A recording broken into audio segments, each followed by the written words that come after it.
Una de las cosas Probablemente que no más me me ayudó a perdonen crear por mis esto que voy populares a subir, historias de Annie y Esmeralda fue mi gran creatividad y espero capacidad les de guste. reflexión, inspirándome en videos Estos son creativas algunos desde hace personajes varios que años pueden y volviendo a echarle ahí rejugar todos los juegos de Divi en el Dotter, se me primero. ocurrió crear una historia que tuviera sentido y pudiera Son unos chistosa. Es así como creé mis historias. Él fue mi primer Para crear personaje la apariencia creado de mi personaje, y tomé inspiración de uno de los no villanos más es el enigmáticos de...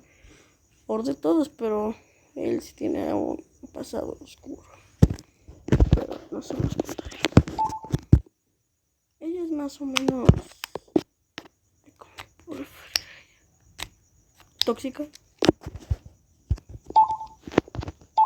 Ellos dos son ciegos. No hay mucho que tienen que dar aquí. Él es ciego, pero no. Pero eso no quita que sí. Que siga teniendo reflejos. Pues a veces como que me va de buenas y de malas.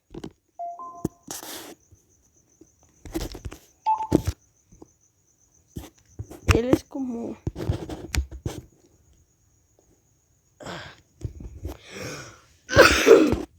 Él es más o menos el...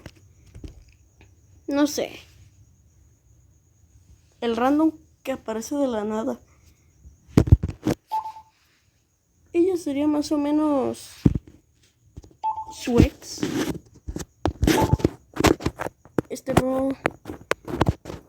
No habrá mucho que ver con él. Y ella es un estudiante de colegio. Igual que todos los personajes, ellos también son estudiantes. Pero ella